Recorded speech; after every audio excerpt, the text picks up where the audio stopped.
Tahun 1928, di sebuah dusun kecil di Desa Jeru, Kecamatan Tumpang, Kabupaten Malang, lahirlah seorang bayi mungil yang kelak akan menjadi pelita umat. Putra ketujuh dari pasangan Haji Abdul Manaf dan Nyai Hajah Sri Maunah itu diberi nama Mujahid, sebuah nama yang mengandung harapan agung agar sang anak kelak menjadi ad-da'i ilallah, seorang yang senantiasa mengajak ke jalan Allah. Tanda-tanda keberkahan telah nampak sejak usia dini. Ketika anak-anak seusianya asyik bermain, Mujahid kecil justru tenggelam dalam pengajian. Dengan semangat yang menggebu, ia belajar Al-Quran, ilmu nahwu, dan syorof kepada beberapa kiai di sekitar desanya. Sebuah permulaan yang kelak mengantarkannya menjadi salah satu ulama harismatik yang ilmunya luas dan pribadinya luhur. Pengembaraan mencari ilmu. Pada usia 11 tahun, Mujahid kecil memulai pengembaraan intelektualnya. Dengan tekad baja, ia berangkat ke Kepanjen untuk berguru kepada Kiai Amin. Tak berhenti di sana. Selanjutnya beliau nyantri kepada Kiai Muhammad Said yang saat itu pesantrennya masih berlokasi di Sono Tengah, Pakis Jaji. Selama berada di pesantren ini, Kiai Mujahid melakukan riyadoh. Kalau bekalnya habis, beliau pulang ke Tumpang untuk mengambil bekal dengan naik sepeda ontel bersama temannya.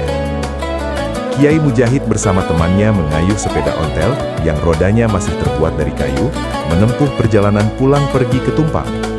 Bergantian mengayuh, bergantian beristirahat. Semua dilakukan demi satu tujuan, ilmu yang berkah. Menjadi menantu sang guru. Setelah menyelesaikan pendidikan di Sono Tengah, pengembaraan dilanjutkan ke Pondok Pesantren Gondang, Blitar, berguru kepada Kiai Sodik Damanhuri. Di pesantren inilah takdir mempertemukannya dengan jodoh. Kiai Sodik yang melihat keilmuan dan akhlak pemuda ini, mengambilnya sebagai menantu dengan menikahkannya kepada putrinya, Nyai Hajah Maimunah. Namun, pernikahan bukanlah akhir dari pencarian ilmu.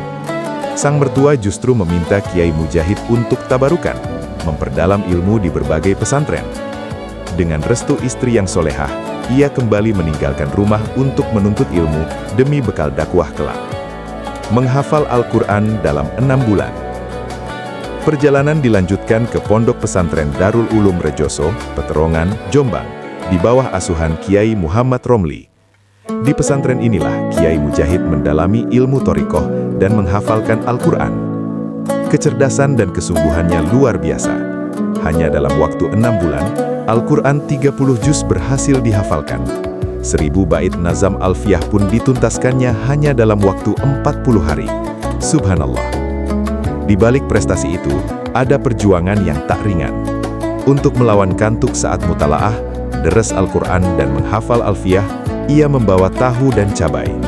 Begitu rasa kantuk menyerang, beliau mengunyah tahu dan cabai hingga pedas menyengat, dan kantuk pun sirna, berganti semangat untuk kembali mengulang hafalan. Melihat ketekunan ini, gurunya Kiai Romli pernah berkata, "Kowe besok bakal dadi kiai." Setelah Darul Ulum, pengembaraan tak berhenti. Kiai Mujahid melanjutkan ke Pondok Pesantren Bendo Kediri, asuhan Kiai Khozin, PP Hidayatul Mubtadiin, asuhan Kiai Mahrus, PP Jampes Kediri, asuhan Kiai Ihsan, dan terakhir, Pondok Gading Pesantren Malang, asuhan Kiai Muhammad Yahya.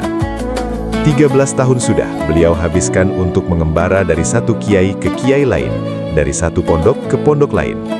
Berbagai disiplin ilmu telah dikuasai, dan kini saatnya mengamalkan. Mengabdi di kampung halaman. Kembali ke Desa Jeru, pemandangan yang dilihatnya sungguh memprihatinkan. Pengetahuan masyarakat, terutama dalam bidang agama dan akidah, sangat minim. Disinilah perjuangan sejati dimulai. Sebelum melangkah, ia memohon petunjuk kepada gurunya, Kiai Munzir dari Kediri. Sang guru memerintahkan agar ia melaksanakan sholat hajat selama 41 malam sebelum mendirikan pesantren.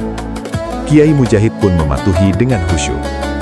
Atas karunia Allah dan bantuan Ibu Nasikah yang menghibahkan tanah, berdirilah sebuah rumah sederhana bertiang 8. Bangunan pertama itu memiliki fungsi ganda, sebagai tempat tinggal dan tempat mengaji. Disinilah cikal bakal Pondok Pesantren PPPI, Jeru, Tumpang, Malang. Mendidik dengan teladan. Awalnya, hanya 10 santri yang mengaji. Namun perlahan, nama Kiai Mujahid mulai dikenal. Para ulama pun mempercayakan putra-putra mereka untuk dididik di pesantren ini. Kiai Ahmad Zamaksyari, pengasuh PP Al-Rifai Gondang Legi, dan Gus Jafar, pengasuh PP Al-Fatah Singosari, pernah dititipkan oleh ayahnya, Kiai Rifai, untuk menimba ilmu dari Kiai Mujahid. Bahkan, Kiai Muhsin Makbul dari Bulu Lawang, sebelum mendirikan pesantrennya sendiri, kerap menyarankan agar para pencari ilmu terlebih dahulu mengaji kepada Kiai Mujahid. Kesederhanaan dan keteladanan Kiai Mujahid tampak dalam kesehariannya. Meski telah menjadi kiai, ia tak meninggalkan pekerjaan sebagai petani. Setiap pagi, bersama para santri, ia pergi ke sawah. Sore dan malam harinya, ia mengajar di pesantren. Dalam sehari, tak kurang dari 9 kitab diajarkannya sendiri.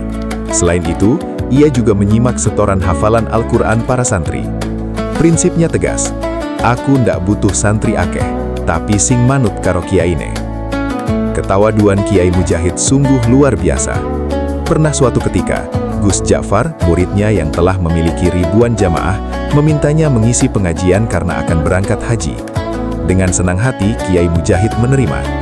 Disinilah terlihat indahnya ukhuwah antara guru dan murid dalam perjuangan dakwah. Kembali ke rahmatullah.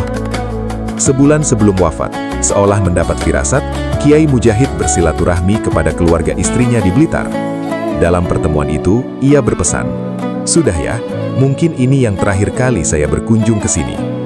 Sepulang dari Blitar, ia jatuh sakit. Saat ajal menjemput, ia meminta putra-putrinya yang setia menunggu untuk pulang ke rumah masing-masing. Sejenak kemudian, ia mengerjakan sholat.